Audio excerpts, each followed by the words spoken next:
सरकार अब तो प्रचार की, प्रसार की, एडवर्टाइजमेंट की और मैं तो कहूंगा वसूली की सरकार बन के रह गई है। एक आम आदमी के, गरीब आदमी के 5.5 लाख लोगों के चालान काटे गए। तो आप नहीं मानते कि उन्होंने किसानों की पराली को दिल्ली में खाद बना दी? मेरा आपके माध्यम से मुख्यमंत्री जी से प्रश्न है, दिल्ली की कितने % भूमि खेती के अंदर है? क्या सिर्फ लोगों को ये बताना कि रेड लाइट और आप अपनी गाड़ी बंद कर लें, आप ऑड इवन के तहत आधी गाड़ियां चलाएं? क्या लोगों को भाषण देना, लोगों के ऊपर हर चीज थोप देना, लोग ही स्वयं से आगे आकर इस पॉल्यूशन को रोकें, यही सरकार की जिम्मेदारी है क्या? नहीं। नमस्कार हिंदुस्तान, वे हिंदुस्तान न्यूज में आपका स्वागत है और मैं हूं आपका अपना मनीष तिवारी। कोरोना काल में प्रत्येक व्यक्ति ने, चाहे वो किसी भी स्तर का हो, कोई ना कोई दुख झेला। ये समय सभी के लिए बड़ा विपत्ति भरा रहा, लेकिन ऐसे कई त्योहार हैं जो अब लोगों में खुशी का माहौल पैदा कर रहे हैं और कहीं ना कहीं ऐसा देखा जा रहा है कि मार्केट में हलचल तेज है, लोगों को रोजगार के अवसर भी मिल रहे हैं। इन सभी सकारात्मकताओं को एक साथ लेकर के आज हम एक ऐसी ही सकारात्मक पर्सनालिटी को आपके बीच में लेकर के आए हैं, जिनके बारे में जब आप सुनेंगे और जानेंगे तो आप कहेंगे यस, वाकई में सकारात्मकता इनके दिल में बसी है। जी हां, हम बात कर रहे हैं उत्तर पूर्वी दिल्ली के यमुना विहार से निगम पार्षद और पूर्व चेयरमैन प्रमोद गुप्ता जी की। प्रमोद गुप्ता जी, वे हिंदुस्तान न्यूज में आपका हार्दिक स्वागत है। धन्यवाद जी। प्रमोद जी, क्योंकि दीपावली की बात है, गिफ्ट की बात होती है, देश ने फिर से आपकी पार्टी को इतना बड़ा गिफ्ट दिया, बिहार में आपकी सरकार बनी है, क्या कहना चाहेंगे? निश्चित तौर पर आज देश ने बता दिया कि इस देश के हर कोने में भाजपा का, मोदी सरकार का, हमारे माननीय यशस्वी प्रधानमंत्री मोदी जी का वर्चस्व, उनकी विचारधारा, उनकी सोच से प्रेरणा लेकर लोग आज भारतीय जनता पार्टी को चुन रहे हैं। जैसा कि आपने बिहार में भी देखा, उपचुनाव में उत्तर प्रदेश में देखा, कर्नाटक में देखा और अन्य सभी राज्यों में देखा, और बहुत अच्छी स्वीकार्यता हर क्षेत्र में निकल के आ रही है, जो कि निश्चित तौर पर भारतीय जनता पार्टी के ही कार्यकर्ताओं के लिए नहीं, हर देशवासी के लिए एक आनंद का विषय है। आपको क्या लगता है, लोग ऐसा क्या पसंद कर रहे हैं मोदी जी की उस प्रणाली को, जिसको लेकर के हर राज्य में आपको इतना समर्थन मिल रहा है? सर्वे भवन्तु सुखिना, सर्वे सन्तु निरामया, ये जो मोदी जी का मंत्र है, सबका साथ सबका विकास, उनकी सादगी इसमें झलकती है और सीधी सीधी बात, इसमें कुछ रह नहीं जाता। लोग इसी को पसंद कर रहे हैं और मुझे लगता है करते रहेंगे। लेकिन क्या आपको लगता है मुस्लिम भी उनको उतना ही प्यार करते हैं जितना और लोग करते हैं? सर्वे भवन्तु में तो सभी आ गए और सबका साथ सबका विकास में सब आ गए। मुस्लिम हो, इसे आप जाति के, धर्म के, संप्रदाय के, प्रांत के इस तरह से बांट नहीं सकते। सबका मतलब सब है, सर्वे सन्तु निरामया में सब आ गए। जी जी, वाकई में। लेकिन क्या लगता है ये जादू कब तक रहेगा?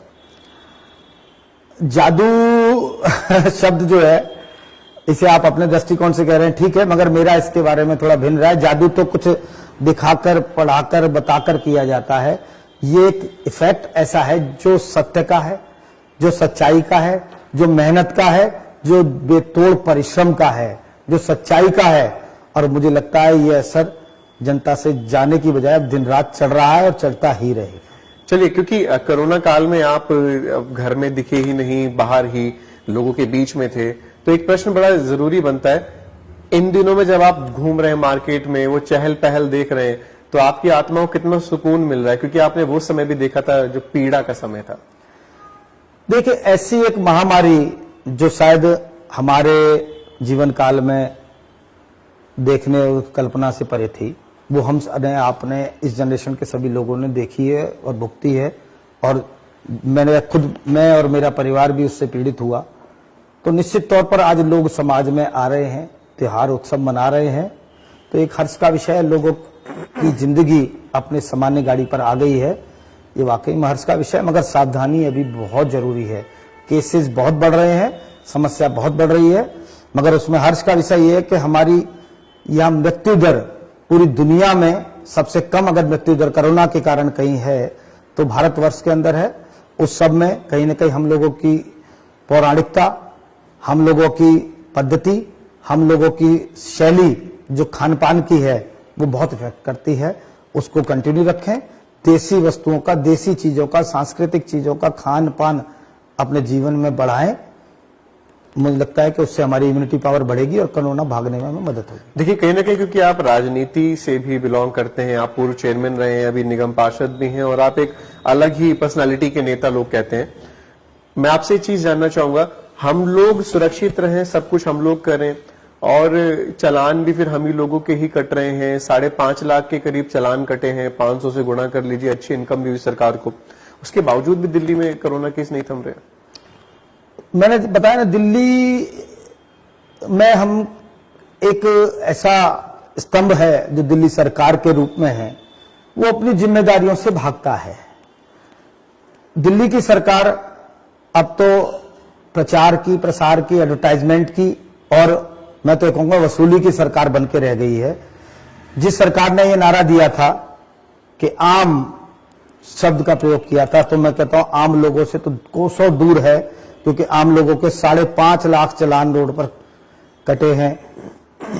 आम लोगों की जनजीवन में के अंदर कोरोना के हालत में क्या हुआ है, 2 करोड़ लोगों को कहा गया भोजन दिया है, वो कहां भोजन है, किसको बांटा गया, किसको दिया गया, सिर्फ फाइलों में ही बन के रह गया। तो ये सरकार आम लोगों के लिए कुछ नहीं कर पाई, सिर्फ और सिर्फ प्रचार प्रसार की और एडवर्टीजमेंट की सरकार बन के रह गई। लेकिन यहाँ पे एक बहुत इंपॉर्टेंट बात यह है कि ये सरकार कह रही है जिस तरीके से ये काम करती है, इससे अन्य राज्यों को, मुख्यमंत्री को भी सीख लेनी चाहिए। फॉर एग्जाम्पल, अभी उन्होंने बोला कि हम देखो पराली को हमने खाद बना दिया है, और लोग भी तो कर सकते थे। नहीं, ये बात तो सरकार, मैं कह ही रहा हूं आपसे कि बहुत अच्छे से कहती है कि वो सिर्फ कहती है। हाँ। जो कहती है काश वो कर पाती जी, क्योंकि कहने में उनका मुकाबला नहीं है जी, वो कर नहीं पाते ग्राउंड पर आकर, क्योंकि अपनी सारी एनर्जी वो एक ड्रामेटिक सिचुएशन क्रिएट करने में लगा देते हैं, ग्राउंड पर नहीं उतर पाते। तो आप नहीं मानते कि उन्होंने किसानों की पराली को दिल्ली में खाद बना दी? मेरा आपके माध्यम से मुख्यमंत्री जी से प्रश्न है, दिल्ली की कितने % भूमि खेती के अंदर है? उसमें कितने % भूमि पर पराली जलती होगी? उसमें कितने % इस दिल्ली के पॉल्यूशन में पराली का हिस्सा है? क्या सिर्फ पराली? क्योंकि आसपास के राज्यों पर दोषारोपण करने के लिए आपने एक शब्द पकड़ लिया। हमेशा ये सरकार और ये मुख्यमंत्री अपनी जिम्मेदारियों से भागते रहे, इनकी यही मानसिकता, यही आइडियोलॉजी सेट है। क्योंकि आज देखिए पॉल्यूशन, क्या सिर्फ पराली से ही पॉल्यूशन है? क्या पॉल्यूशन के दिल्ली में और आयाम नहीं है? क्या दिल्ली के अंदर इंडस्ट्रीज नहीं है? क्या इंडस्ट्रीज पर आपने क्या कार्रवाई की है? कितना अंकुश लगाया? बड़ी बड़ी चिमनी लगा के बड़ी बड़ी भट्टियां दिल्ली के अंदर चल रही हैं, उस पर कोई कार्रवाई नहीं है। आप बताएं दिल्ली में कितनी इंडस्ट्रीज के चालान काटे गए? एक आम आदमी के, गरीब आदमी के 5.5 लाख लोगों के चालान काटे गए। क्या 5,500 चालान भी इंडस्ट्रीज के कटे हैं? ऐसा नहीं है। तो ये आम आदमी की नहीं, आम आदमी विरोधी पार्टियों की सरकार है, जिसका आम लोगों से, जनता से कोई लेना देना नहीं है। अरविंद केजरीवाल जी कहते हैं कि जो भारतीय जनता पार्टी यानी जो आपकी पार्टी है वो अमीरों की पार्टी है, अडानी की पार्टी है। आप कह रहे हैं कि अरविंद केजरीवाल की पार्टी है। ये आरोप प्रत्यारोप कब तक? और जनता तो बेचारी पीछे ही है। निश्चित ही भारतीय जनता पार्टी अमीरों की पार्टी है, मगर केजरीवाल जी की और मेरी परिभाषा में शायद फर्क हो सकता है। वो किस पैसे से लोगों को अमीर और गरीब गिनते होंगे। मैं वैचारिकता से, सिद्धांत से, लोगों के कर्मों से उनको अमीर मानता हूं। और निश्चित तौर पर भारतीय जनता पार्टी के एक एक कार्यकर्ता बहुत अमीर है। वो अमीर है इसीलिए दिल्ली के अंदर लॉकडाउन के पीरियड में एक एक गरीब व्यक्ति को जाके उसने राशन बांटा है, एक एक गरीब की, एक भूखे की चिंता की है, एक एक प्रवासी की चिंता की है। और रोड पर उतरकर मैं आज गौरव के साथ कह सकता हूं कि भारतीय जनता पार्टी से जुड़ा हुआ हर व्यक्ति जिस रूप में भी सहायता कर सकता था, उसने रोड पर आकर, जमीन पर आकर लोगों की सहायता की है। ये भारतीय जनता पार्टी नहीं, पूरे देश के लिए गौरव का विषय है। प्रबोध गुप्ता जी, दिल्ली में आप रहते हैं और दिल्ली में पोल्यूशन का स्तर आप जानते हैं इस समय क्या हो रहा है। बाय डिफॉल्ट आप और हम चैन स्मोकर हो गए हैं, इसमें आप क्या कहेंगे? किसकी गलती? निश्चित तौर केजरीवाल जी पर ने पराली की गलती बता दी और पंजाब हरियाणा जिम्मेदार है। देखिए, जब हम जिम्मेदारी लेते हैं, आज मैं एक क्षेत्र का चुना हुआ जनप्रतिनिधि हूं जी, मेरी जिम्मेदारी क्या है, मेरे कर्तव्य क्या है, मेरे काम क्या है जी। क्या मैं जनता को जागरूक करना मेरा काम है? वो तो एनजीओज भी कर रहे हैं। क्या सिर्फ लोगों को ये बताना कि रेड लाइट पर आप अपनी गाड़ी बंद कर लें, आप ऑड इवन के तहत आधी गाड़ियां चलाएं? क्या लोगों को भाषण देना, लोगों के ऊपर हर चीज थोप देना, लोग ही स्वयं से आगे आकर इस पॉल्यूशन को रोकें, यही सरकार की जिम्मेदारी है क्या? नहीं। सरकार की जिम्मेदारी यह है कि वो अपने लोगों पर काम करने के लिए अपनी मशीनरी को किस प्रकार से उपयोग करती है। जैसा कि मैं एग्जाम्पल के तौर पर बताता हूं, हमारी केंद्र सरकार ने, हमारे माननीय नितिन गडकरी जी ने रोड परिवहन मंत्री होने की वजह से उन्होंने दिल्ली के चारों तरफ पेरिफेरल रोड बनाया, जिसके अंदर दिल्ली के अंदर जो कमर्शियल व्हीकल ट्रक्स वगैरह इत्यादि आते थे, एक बहुत बड़ी मात्रा में धुआं दिल्ली के अंदर छोड़ के जाते थे, जिसका दिल्ली से कोई सरोकार नहीं था। उन्होंने उसको दिल्ली से बाहर निकाला, उससे बहुत बड़ा दिल्ली पर ट्रैफिक का दबाव भी कम हुआ और पॉल्यूशन का दबाव भी कम हुआ। ये एक ऐसा प्रयास है जिसे सराहनीय प्रयास किया जा सकता है। मैं आपके माध्यम से प्रश्न करता हूं मुख्यमंत्री जी से, कितने स्मोक टावर लगाए उन्होंने दिल्ली के अंदर, कितनी स्प्रिंकलर गाड़ियां घुमाई हैं जो वातावरण के अंदर मॉइस्चर क्रिएट करें जिससे पॉल्यूशन कम हो, कितनी इंडस्ट्रीज के ऊपर अंकुश लगाए हैं, कितनी ऐसी चीजें हैं जहां पे पॉल्यूशन क्रिएट होता है उनको रोकने के लिए, फिल्टर करने के लिए कुछ प्लांट, मशीनरी, मैकेनिज्म लगाया है। क्या सिर्फ हम रोड पर आके खड़े हो जाएं, अपने कार्यकर्ताओं को बोलें कि लोगों को शिक्षा दें? माफ कीजिए मुख्यमंत्री जी, ज्ञान लेने के लिए दिल्ली बैठी नहीं है, आपके ज्ञान की हमको आवश्यकता नहीं है, आपके काम की आवश्यकता है। आपको काम करने के लिए दिल्ली ने चुना है और काम करके दिखाइए, नहीं तो ये ड्रामेबाजी की सरकार अब और चलने वाली नहीं है। लेकिन देखिए, अरविंद केजरीवाल जी ने पूरे दिल्ली वासियों को बधाई भी दी कि बधाइयों, इस बार डेंगू के केस बहुत कम आए हैं और उनके द्वारा ये सब हुआ है। मैंने कहा ना, विज्ञापनों की सरकार है, काम किसी का, नाम किसी का। वो ऐसा करने में माहिर है, निश्चित तौर पर इसमें हम नहीं उनसे जीत पा रहे हैं क्योंकि काम तो निगम करता है। नहीं देखिए, लेकिन वो सुबह सुबह गमले खाली करते हुए दिखते हैं। हाँ, 15 मिनट गमले करने से शायद डेंगू अगर खत्म हो जाता है तो करिश्माई व्यक्तित्व कह सकता हूं मैं उनका, क्योंकि मैं आज आपके आंकड़े के साथ बता सकता हूं, कोई भी घर आप अपना कैमरा उठाइए, दिल्ली के किसी भी क्षेत्र में चले जाइए, चाहे वहां पर किसी भी पार्टी का निगम पार्षद है, वो निगम पार्षद अपनी गली में, मोहल्ले में घूमता है। जो हमारे डीवीसी वर्कर हैं, जो हमारे कर्मचारी हैं, एक एक घर जाते हैं, कूलर चेक करते हैं, पानी की टंकी चेक करते हैं, ब्रीडिंग्स चेक करते हैं, नालियों में दवाई डालते हैं, घर में डेंगू मलेरिया रोकने की रोकथाम करते हैं। एक पूरा सिस्टम, एक पूरा मैकेनिज्म, एक पूरी चेन है जो हर घर जाकर चेक कर रही है। दिल्ली सरकार के पास कौन सा ऐसा डिपार्टमेंट है जो डेंगू मलेरिया की रोकथाम करता है? क्या मुख्यमंत्री जी के गमले में से पानी निकाल देने से दिल्ली का डेंगू ठीक हो जाएगा? ये दिल्ली अब और बहकने वाली नहीं है। मुख्यमंत्री जी प्लीज समझ जाइए। अरविंद केजरीवाल जी के पास आप क्या कहते हैं, एडवर्टीजमेंट डिपार्टमेंट इतना ही काफी है? हाँ, प्रचार करने में बहुत अच्छे हैं। मैं निश्चित मानता हूं आप कहीं भी निकलेंगे, दिल्ली के हर खंबे पे आजकल केजरीवाल जी टंगे हुए हैं। जी जी। लेकिन एक दुर्गेश पाठक जी को, एक उनके पीएससी के मेंबर हैं जिनको इस बार निगम की कमान दी गई है, और वो रोज प्रेस कॉन्फ्रेंस करके बोल रहे हैं कि निगम अपने कर्मचारियों की दीपावली बहुत बुरी मना रही है क्योंकि उनको सैलरी नहीं दे रहे हैं आप लोग। ये बात में वाकई में सच्चाई है कि निगम का कर्मचारी आज बहुत दुखी है, निगम का कर्मचारी आज बहुत परेशान है। मगर इसके पीछे आपको एक तथ्य जरूर जानना होगा कि ऐसा क्यों। जी, 13,000 करोड़ रुपए की राशि आज दिल्ली के अंदर नगर निगम की बकाया है। जी। उस राशि को क्यों नहीं देते केजरीवाल जी? क्या सिर्फ राजनीति के द्वेष भाव रखते हुए किसी भी निगम के अंदर आज भारतीय जनता पार्टी की सरकार है तो निगम को इसलिए वो वह राशि नहीं दे रहे हैं कि वो निगम बदनाम हो, लोग परेशान हो और भाजपा पर दोषारोपण करें? बिल्कुल। मगर केजरीवाल जी, ये अच्छी और स्वस्थ राजनीति नहीं है।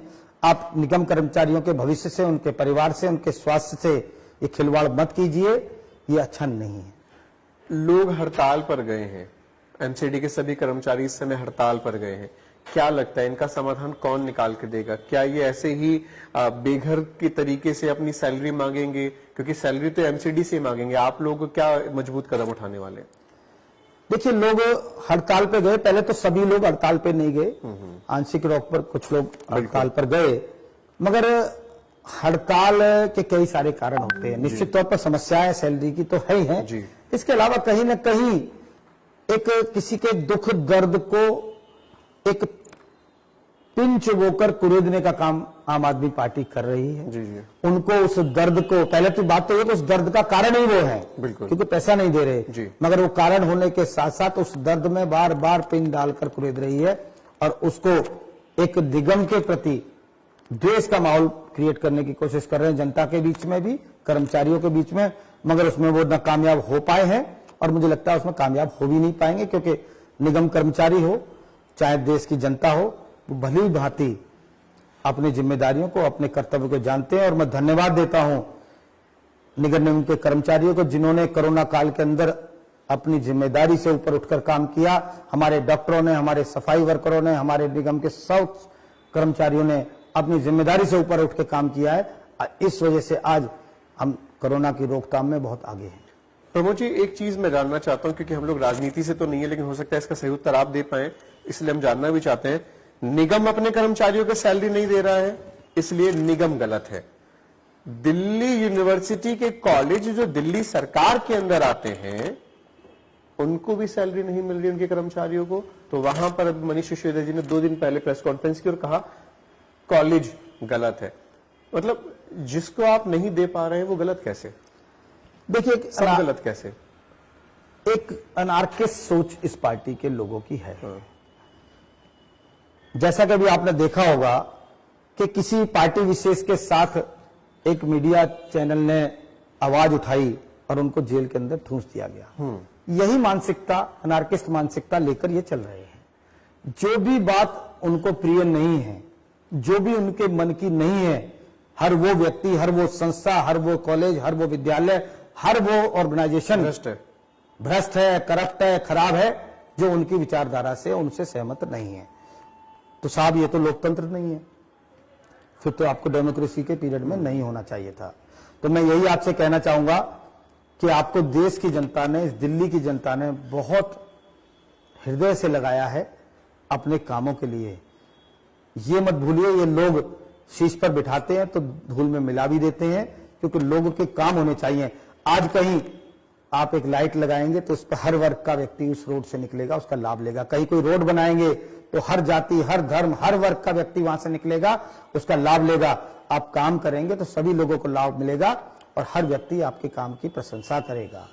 तो आपको काम करना ही होगा, मेरा ऐसा मानना है।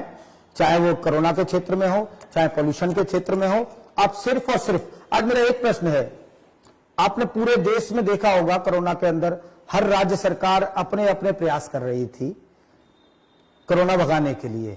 दिल्ली सरकार के कितने प्रयास आपने अपने चैनल माध्यम से देखे? हाँ ठीक है, निगम की गाड़ियां चल रही थी, निगम के लोग रोड पर थे, निगम के डॉक्टर्स रोड पर थे, दिल्ली पुलिस रोड पर थी, जगह जगह स्प्रे कराया जा रहा था, स्प्रिंकलर कराए जा रहे थे, सैनिटाइजेशन कराया जा रहा था। क्या आपने बड़ी बड़ी बातें सुनी थी? जापान से गाड़ी आ रही है। मेरी विधानसभा के अंदर मैं चैलेंज करता हूं अरविंद केजरीवाल जी को, मुझे रिकॉर्ड के साथ बताया कि मेरी विधानसभा के अंदर, मेरे वार्ड के अंदर कितनी बार उन्होंने क्या प्रयास किया कोरोना को भगाने के लिए, कितने लीटर दवाई का छिड़काव उन्होंने कराया, कितनी राउंड गाड़ियां उन्होंने भेजी, कितने कर्मचारियों को लगाया। मैं दावा करता हूं, मैं यही आपके चैनल के माध्यम से मैं इस्तीफा दे दूंगा अपने इस राजनीतिक जीवन से, अगर वो मुझे सिद्ध करके बता दें कि मेरे वार्ड में आकर दिल्ली सरकार के लोगों ने डेंगू मलेरिया रोकने के लिए ये कार्य किया, ये मशीनें लगाई, ये घर घर गए, ये दवाई बांटी, ये धुआं कराया। कुछ भी तो नहीं कराया साहब, सिर्फ बातें की। उस बातों में बहुत अच्छे हैं, शायद उससे ही अगर मच्छर सुन के भाग गया हो तो मैं नहीं कह सकता। ऐसा हो सकता है, लेकिन ये है कि अभी उनकी खांसी फिलहाल ठीक है, ये भी एक बधाई की वाली बात है। निश्चित। और एक बड़ी बात करनी है कि उद्धव ठाकरे जी ने योगी आदित्यनाथ, जो उत्तर प्रदेश के मुख्यमंत्री हैं, उनको कहा कि तुम्हारा दम हो तो फिल्म सिटी यहां से लेकर के जाओ। तो आपको क्या लगता है कि ये दम की बातें, ये उल्टी सीधी बातें, आखिर उस उद्धव सरकार को हो क्या गया? देखिए, ये बड़े दुख का विषय है। सिर्फ उद्धव सरकार या राहुल गांधी या माननीय श्रीमती सोनिया गांधी, किसी राजनीतिक दल की बात नहीं, ये देश के अंदर राजनीतिक गिरावट आ रही है। संगति का असर है। हाँ, निश्चित तौर पर संगति का तो असर है, मगर ये राजनीतिक गिरावट है। राजनीति में हम दो अलग अलग राज्यों की व्यवस्था, एक राज्य को आप अपनी तरफ से देख रहे हैं, एक राज्य को दूसरे दल की व्यवस्था देख रही है।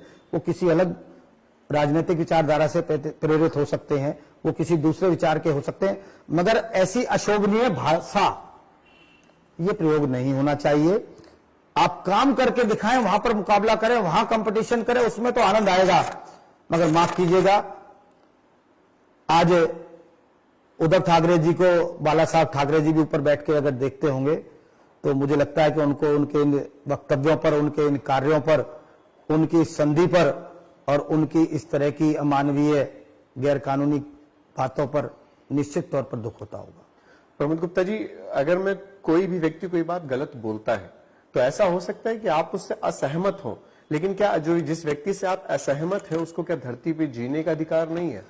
आपके प्रश्न में ये जवाब छुपा हुआ है।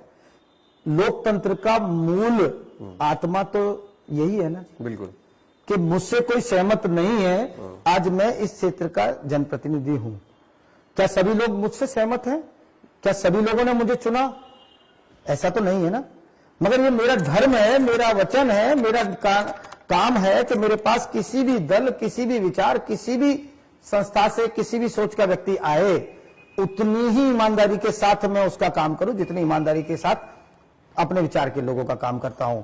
शायद मेरा तो मानना यह है कि पहले उनका काम करूं कि उनको मेरे विचार से ज्यादा नजदीकी आए। ऐसा होना चाहिए। मगर ये इस देश का दुर्भाग्य है कि चंद लोग ऐसे हैं जो अपनी छोटी मानसिकता के साथ चल रहे हैं, और ये छोटी मानसिकता को सबसे अच्छी इस देश के लिए न्यूज ये है कि लोग अस्वीकार कर रहे हैं। जितना कठोर वचन, जितनी कटु भाषा का प्रयोग राहुल गांधी ने जब जब चुनावों में किया है, उतने अधिक वोटों से माननीय नरेंद्र मोदी जी की सरकार जीत कर आई है, उतना आगे बढ़कर आई है, और उसका परिणाम आप अभी देख ही रहे हैं। जिस प्रकार से देश नरेंद्र मोदी का समर्थन कर रहा है, भारतीय जनता पार्टी का समर्थन कर रहा है, आपको क्या लगता है आने वाले समय में कोई और पार्टी बचेगी? बहु ओर से स्वीकार किए जाने वाले नेता हैं। मैं तो ये कहूंगा सर्व आयामी नेता है, और एक ऐसा नेता जिन्हें सिर्फ नेता की या राजनेता की परिभाषा में बांधना शायद उचित नहीं होगा। वो एक साधु भी हैं, एक संत भी हैं, एक विचारक भी हैं, एक चिंतक भी हैं। ऐसा नेता इस देश को अभिभावक के रूप में मिला है। मैं निश्चित तौर पर गौरवान्वित हूं कि मैं उस पार्टी का एक छोटा सा अंश हूं जिस पार्टी के मुखिया माननीय मोदी जी हैं। एक बहुत और इंपॉर्टेंट सवाल है कि बंगाल में विधानसभा चुनाव आ रहे हैं। बंगाल में, क्योंकि आप कई दौरे भी आपने किए हैं, बंगाल में लोगों की क्या दुर्दशा है, या क्या लोग वहां पे सुरक्षित हैं, सेफ महसूस करते हैं, क्या वो अच्छे हैं? पूरे भारतवर्ष में सबसे न्यूनतम राजनीति का अगर दृश्य कहीं देखने को मिल रहा है तो बंगाल में मिल रहा है। रक्त रंजित राजनीति वहां पर हो रही है। चुन चुनकर, बिहार ऐसी बदनाम है, चुन चुनकर देश प्रेमियों को, राष्ट्र प्रेमियों को अपनी विचारधारा से नमैत खाते हुए लोगों को मारा जा रहा है। इससे ज्यादा राजनीतिक गिरावट, इससे ज्यादा प्रशासनिक गिरावट, इससे ज्यादा मूल्यों की गिरावट मैं समझता हूं कहीं पर नहीं हो सकती। बदनाम तो बहुत सारे लोग हैं, उप चुप घटनाएं बहुत सारी जगहों पर हुई हैं, होती हैं, मगर ये लगातार उन घटनाओं की पुनरावृत्ति होना ये सीधा सीधा दर्शाता है कि घटनाएं आकस्मिक होती घटनाएं नहीं है। इन घटनाओं के पीछे योजनाबद्ध तरीके से वहां की सरकारें काम कर रही हैं, वहां के नेता काम कर रहे हैं, जो कि साफ साफ रूप से दर्शाता है। क्या लगता है इस बार बंगाल में किसकी सरकार? निश्चित तौर पर भाजपा की सरकार आएगी, कोई एकदम इसमें दो राय नहीं है। क्यों? और संपूर्ण बहुमत के साथ आएगी। क्यों? सर्वे भवन्तु सुखिनः सर्वे सन्तु निरामया। सीधा सीधा एक ही सवाल है कि सबका साथ, सबका विकास। इस पार्टी के अंदर चाहे बेचने वाला अगर प्रधानमंत्री बन सकता है तो कोई भी व्यक्ति कहीं से भी जाके कुछ भी कर सकता है। ममता बनर्जी को आप किस तौर पे देखते हैं? ममता बनर्जी एक सफल मुख्यमंत्री के तौर पर आप मानते हैं? मुख्यमंत्री होना एक प्रांत को, एक देश के टुकड़े को एक माता की तरह, जैसे एक माता अपनी पुत्री का ध्यान रखती है अपने जीवन काल में, इसी प्रकार से एक नेता का उसके क्षेत्र के लिए ध्यान रखने का विषय होता है। और जब माता ही रूप बदलकर खून पीने लगे जनता का, तो उसको क्या शब्द कहेंगे, ये तो आप ज्यादा अच्छा तय करेंगे, आपकी जनता ज्यादा अच्छा तय करेगी। मैं हिंदुस्तान के लोगों से कहना चाहता हूं कि उनके लिए क्या ऐसी माता जो अपनी पुत्री का, अपनी संतान का खून पीने लगे, क्या शब्द कहते हैं, आप जरूर कमेंट करके जरूर बताइएगा, मुझे भी जानने में अच्छा लगेगा। जी जी। तो प्रमोद गुप्ता जी, सबसे आखिरी में, क्योंकि हम काफी देर हमने अपना टाइम भी लिया दीपावली के दौरान, दिल्ली को आप आगे आने वाले 1-2 साल में कहां देखते हैं? क्योंकि आप दिल्ली में ही हैं और दिल्ली के मुख्यमंत्री अरविंद केजरीवाल हैं। क्या लगता है क्या स्थिति होगी अगले 1-2 सालों में दिल्ली की? देखिए, दिल्ली निश्चित तौर पर संकट में है।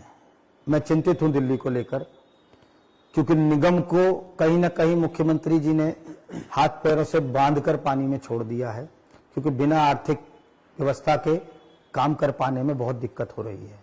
और स्वयं वो कुछ करना चाहते नहीं है बातों के अलावा, प्रचार के अलावा, तो निश्चित तौर पर दिल्ली की जनता कहां जाए, किसके पास जाए। एक लोकसभा की व्यवस्था है, उसके माध्यम से जो काम हो रहे हैं वो हो रहे हैं, निगम जितने काम कर सकता है कर रहा है, मगर दोनों व्यवस्था के पहियों के बीच में जो कड़ी दिल्ली की सरकार होनी चाहिए थी, मैं समझता हूं 1 और 1 11 का काम होता अगर दिल्ली सरकार दिल्ली के लोगों के हित में काम करती, मगर दिल्ली सरकार एकमात्र एक ही विषय पर काम करती है, वो एक काम कि हमारा प्रचार कैसे हो, हमारा प्रसार कैसे हो। तो निश्चित दिल्ली आज संकट में है और जल्दी ही दिल्ली के लोगों को समझना चाहिए कि सिर्फ मुख्यमंत्री की खांसी आज गली गली के लोगों की खांसी बन गई है। मुझे भी है। इस खांसी से कैसे बचना है अगले चुनाव में उन्हें तय करना होगा। गलती से भी निगम में अगर कहीं एक व्यक्ति भी इधर से उधर हो गया तो बहुत भारी पड़ जाएगा साहब, बहुत भारी पड़ जाएगा। तो दिल्ली की उनकी जो खांसी थी वो पूरी दिल्ली की खांसी बन गई है, ये चिंता प्रमोद गुप्ता जी ने जाहिर की और कह रहे हैं कि आने वाले समय में दिल्ली फिलहाल संकट में है। तो इस प्रकार से आपने देखा होगा कि प्रमोद गुप्ता जी ने अपनी बातों को बड़े सकारात्मक तौर पे रखा। सीधा वार करने से हालांकि प्रमोद गुप्ता जी बचते हैं, लेकिन बातों को पॉइंट वाइज रखना इनकी खासियत है, जिसको आप लोगों ने खुद देखा भी, समझा भी होगा। और कमेंट बॉक्स में आपको बताना है कि अपने ही बेटे का, अपनी ही संतानों का खून पीने वालों को आप क्या नाम देंगे। फिलहाल वे हिंदुस्तान न्यूज देखते रहिए। मैं हूं आपका अपना मनीष तिवारी, दिल्ली।